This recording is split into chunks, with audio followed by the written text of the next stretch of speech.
સુરત શહેરમાં દુષ્કર્મના મામલે આખરે 7 વર્ષ પછી મહિલાને ન્યાય મળ્યો। દુષ્કર્મ કેસમાં જૈન મુનિ શાંતિ સાગરને 10 વર્ષની સજા ફટકારવામાં આવી। 7.5 વર્ષથી જેલમાં હોવાથી હવે 2.5 વર્ષ જ સજા કાપવી પડશે। ઉપાશ્રયમાં યુવતી પર હેવાનિયત આચરી હતી। 8 વર્ષ અગાઉ સુરત શહેરના ટિમ્બલિયાવાડ ખાતેના જૈન ઉપાશ્રયમાં વડોદરાની શ્રાવિકા પર તાંત્રિક વિધિના નામે બળાત્કાર ગુજારનાર જૈન મુનિ શાંતિ સાગરને સેશન્સ કોર્ટે 4 એપ્રિલ 2025ના રોજ દોષિત ઠેરવ્યો। એડિશનલ સેશન જજની કોર્ટે શાંતિ સાગરને 10 વર્ષની સજા અને 25,000નો દંડ ફટકાર્યો છે। શાંતિ સાગર ઓક્ટોબર 2017થી જેલમાં છે। 7.5 વર્ષથી જેલમાં હોવાથી હવે 2.5 વર્ષ જ સજા કાપવી પડશે અને ઓક્ટોબર 2027માં છૂટી જશે। ઘટના વખતે યુવતી 19 વર્ષની તથા જૈન મુનિની વય 49 વર્ષની હતી। સમગ્ર કેસમાં સરકાર પક્ષે એપીપી રાજેશ ડોબરિયા અને મૂળ ફરિયાદી તરફે એડવોકેટ મુખ્તાર શેખે દલીલો કરી હતી। આરોપીની દોષી સાબિત કરવા માટે પીડિતાની જુબાની, મેડિકલ પુરાવા અને 32 જેટલા સાક્ષી શાહિદોના નિવેદનો મહત્વના સાબિત થયા। સમગ્ર સુનાવણીમાં 2 જજ બદલાયા। આરોપી શાંતિ સાગરે જામીન માટે સુપ્રીમ કોર્ટ સુધી પર પ્રયાસો કર્યા છતાં 8 વર્ષમાં એક પણ જામીન મળ્યા નહોતા। તેમજ ટ્રાયલ દરમિયાન પીડિતાના પિતાનું મોત થયું। સુનાવણીમાં પીડિતાને વેશ બદલીને આવવું પડતું હતું। અંતે પીડિતાને ન્યાય મળ્યો। આ કેસમાં સરકારી વકીલ નયન સુખડવાલાએ સરકાર તરફથી કડક દલીલો રજૂ કરી હતી અને મહત્તમ સજા એટલે કે આજીવન કેદની સજાની માંગ કરી હતી। તેમણે દલીલમાં ખાસ કરીને ગુરુના મહિમા દર્શાવ્યું હતું અને ગુરુનું કામ શિષ્યમાં રહેલા ખોટા વિચારોનો નાશ કરવાનો હોય છે, પરંતુ જ્યારે ગુરુ દુષ્કર્મ કરે તો તેની ગંભીરતા ઘણી વધી જાય છે અને સમગ્ર સમાજમાં ખોટો સંદેશો જાય છે। આ કૃત્યથી પીડિતાના માનસિક અને શારીરિક ક્ષતિ પહોંચી આઘાતમાં પિતા ગુજરી ગયા। પીડિતાને વળતર આપવામાં આવે તે માટે સરકાર પક્ષે પીડિત સહાય યોજનાની માંગ કરી। બીજી તરફ બચાવ પક્ષે પણ ઓછી સજાની માંગ સાથે વિવિધ મુદ્દાઓ રજૂ કર્યા હતા। ફરિયાદ અનુસાર મૂળ મધ્યપ્રદેશના વતની અને હાલ વડોદરાના કારેલીબાગમાં રહેતી યુવતી 2017ની 1 ઓક્ટોબરે માતા પિતા સાથે જૈન દિગંબર મંદિરે આવી, જ્યાં શાંતિ સાગરે ફોન કરીને યુવતીના પિતાને બોલાવ્યા। માતા પિતા તથા યુવતીના ભાઈને અન્ય રૂમમાં બેસાડી યુવતીને બીજી રૂમમાં લઈ જઈ અને તેની સાથે દુષ્કર્મ આચર્યું હતું। પીડિતાનું કહેવું છે કે શાંતિ સાગર મહારાજના પ્રવચનથી મંત્રમુગ્ધ થઈ તેને પરિવાર સાથે ધાર્મિક વિધિ માટે સુરત આવવાનું નક્કી કર્યું હતું। રાત્રે રોકાણની વાત કહી ઉપાશ્રય ખાતે બધાને રોકાયા। રાત્રે વિધિ દરમિયાન શાંતિ સાગરે યુવતીના માતા પિતાને કુંડારામાં બેસાડી તેના ભાઈને બીજા રૂમમાં મોકલી દીધો અને યુવતીને પવનના ઝોકા અને મોરપંખથી શારીરિક સ્પર્શ કર્યો। પછી યુવતીને અન્ય ખંડમાં લઈ જઈ કહ્યું કે તું તારા માતા પિતાને સુખી જોઈ છે ને, તો હું કહું એ પ્રમાણે જ ચાલ, નહીં તો તેના મૃત્યુ થશે। એ પછી લાઇટ બંધ કરીને તેની ઈચ્છા વિરુદ્ધ દુષ્કર્મ કર્યો। પીડિતા કોલેજમાં ભણતી હતી અને દુષ્કર્મની ઘટના પછી પેટ તથા ગુપ્તાના દુખાવાને કારણે બેભાન થઈ। પછી સમગ્ર ઘટના પ્રકાશમાં આવી। પરિવારજનોના સહકારથી અને યુવતીના હિંમતભર્યા નિવેદન બાદ પોલીસ ફરિયાદ નોંધાઈ।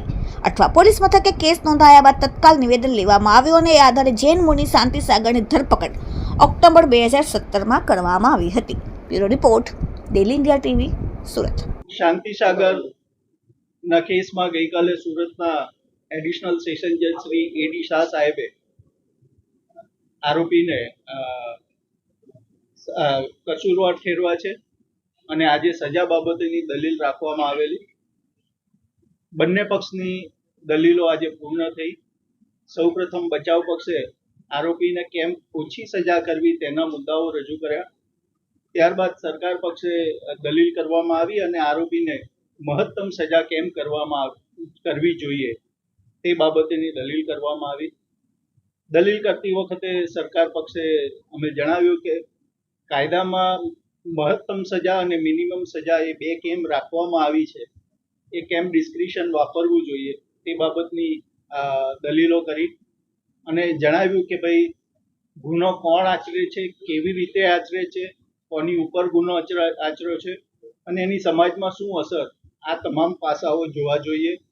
અને ખાસ કરીને શાસ્ત્રોમાં ગુરુનું સ્થાન બહુ ઊંચું હોય છે। કોર્ટમાં ગુરુ બ્રહ્મા, ગુરુ વિષ્ણુ, ગુરુદેવો મહેશ્વર એ શબ્દ પ્રયોગ કરી અને ગુરુનું સ્થાન શું છે તે પણ કોર્ટને સમજાવ્યું કે આ રીતે ગુરુનું સ્થાન આપણા માતા પિતા કરતાં વધારે છે અને એના દ્વારા જ્યારે જો ગુનો આચરવામાં આવે તો ગુનાની ગંભીરતા ખૂબ વધારે કહેવાય। જે દીકરી ઉપર રેપ થયો તે 19 વર્ષની દીકરી હતી, એના માનસિક ટ્રોમા એ પણ આપણે જોવું જોઈએ. એનો ફક્ત દેહ નથી ચોથાયો, એનો આત્મા પણ ચોથાયો છે આ બનાવને કારણે, તે પણ જોવું જોઈએ. બનાવ બાદ એના પિતા આ આઘાતમાં ગુજરી ગયા, તે બાબત પણ જોવી જોઈએ. અને આ બધા પાસાઓ જોતા સરકાર પક્ષે દલીલ કરવામાં આવી કે આરોપીને મહત્તમમાં મહત્તમ સજા એટલે કે આજીવન કેદની સજા બળાત્કારના ગુનામાં કરવી જોઈએ અને સાથે સાથે દંડ પણ કરવો જોઈએ. તેમજ ભોગ બનનારને વિક્ટિમ કોમ્પેન્સેશન સ્કીમ હેઠળ વળતર આપવું એવો હુકમ પણ કરવો જોઈએ. એ બાબતની વિનંતી કોર્ટ સમક્ષ કરવામાં આવી છે. જૈન મુનિ સ્વામી છે, તમારો દર્દો આપે છે, તો આના માટે ફાંસીની સજા કેમ આપણે માંગીએ? જે કાયદો છે અત્યારે 2017માં બનાવ બનેલો, જે વિક્ટિમ છે, વિક્ટિમની ઉંમર 19 વર્ષની છે, એ જોતા ફાંસીની જોગવાઈ તે નથી, તે વખતે નહોતી. આપણે જે બનાવ બન્યો તે વખતની બાબત જોઈએ, એટલે ફાંસીની સજાની જો આપણે દલીલ કરીને